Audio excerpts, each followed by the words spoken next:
warahmatullahi wabarakatuh. Nama saya Puspita Dewi dan kali ini saya akan mereview materi hukum perusahaan mengenai badan usaha yang non-badan hukum. Nah, dalam materi ini tuh disebutkan ada 3 badan usaha. Yang pertama itu adalah perusahaan perseorangan. Nah, perusahaan perseorangan di sini tuh dapat dikatakan sebagai perusahaan yang paling sederhana. Kenapa? Karena pendiriannya ini itu didirikan oleh satu orang pengusaha yang dia itu memiliki kekayaannya dalam perusahaannya dan dia yang bertanggung jawab terhadap hutang perusahaan. Nah,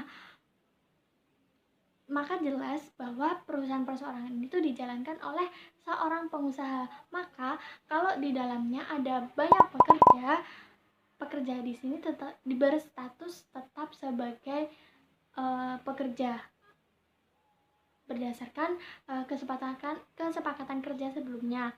Nah, sebenarnya itu perusahaan perseorangan itu tidak ada pengaturannya secara khusus, artinya dia tidak diatur secara khusus baik di dalam KUH dagang ataupun perundang-undangan lainnya. Tetapi meskipun gak ada pengaturannya dalam perundang-undangan manapun, pemerintah ini tetap memberikan ruang untuk berkembang dan mengakui eksistensinya. Nah, di Indonesia sendiri, perusahaan perseorangan itu lebih dikenal sebagai usaha dagang. Nah, bagaimana dengan pendirian usaha dagang ini? Jadi, perusahaan perseorangan itu tata cara pendiriannya itu telah diatur dalam pasal 15 UU WDP. Dan bagaimana dengan modalnya? Tentu saja modalnya ini tuh berasal dari harta si pemilik pengusaha ini dan tidak ada pemisahan antara harta perusahaan dengan harta individu. Nah, kemudian dengan organnya, dalam perusahaan perseorangan itu tetap ada manajer, tetap ada direktur, tetapi yang pemegang kekuasaan ini tetap dipegang oleh pemilik pengusaha ini. Nah, jika ingin membubarkan perusahaan ini, maka pembubarannya itu cukup mudah karena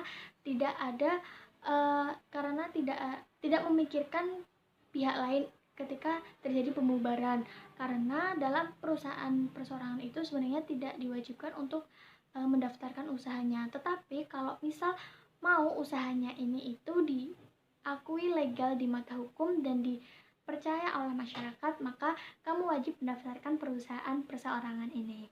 Dan yang kedua adalah MASCAP atau Civil Partnership yang dalam bahasa Indonesia disebut juga sebagai persekutuan perdata.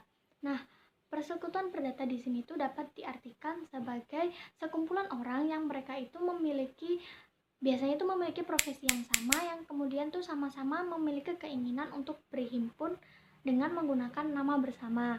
Nah, pendirian persekutuan perdata ini tuh bisa secara tertulis ataupun lisan. Tetapi kalau ingin mendapatkan kepastian hukum, pemerintah itu lebih menganjurkan untuk melakukan pendirian menggunakan akta tertulis dan di depan notaris. Nah, pendirian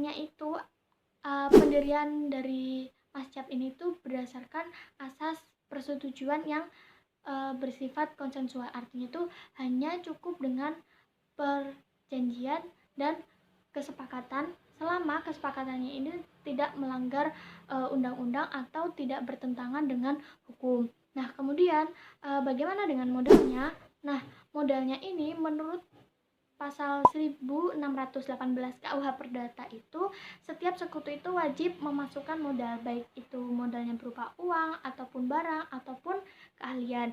Nah, kemudian organ di dalam MASCAP ini itu sebenarnya semua sekutu itu bisa melakukan kepengurusan terhadap persekutuan perdata ini selama dalam persekutuan perdata ini itu tidak ada orang yang ditunjuk sebagai orang yang berhak melakukan kepengurusan. Nah, kemudian bagaimana kalau ingin membubarkan MASCAP ini? Jadi pembubarannya ini tuh telah diatur dalam pasal 1646 KUH Perdata.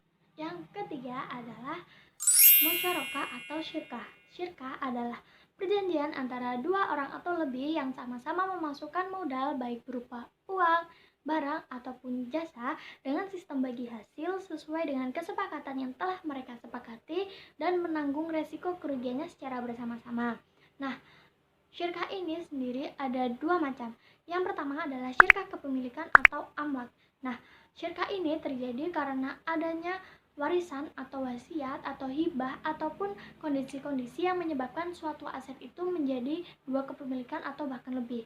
Nah, kemudian yang kedua adalah syirkah akad atau kontrak. Jadi syirkah ini tuh terjadi karena adanya dua orang atau lebih yang kemudian melakukan perjanjian, kemudian memasukkan modal dan membagi keuntungan dan kerugiannya bersama-sama yang telah disepakati. Nah, dasar hukum syirkah itu diatur dalam Al-Quran, Sunnah, dan Ijma ulama. Nah, dalam Al-Quran itu disebutkan dalam surat An-Nisa ayat 12 dan disebutkan dalam hadis riwayat Abu Daud dan Hakim. Sekian dari saya, semoga bisa difahami bersama-sama dan terima kasih. Wassalamualaikum warahmatullahi wabarakatuh.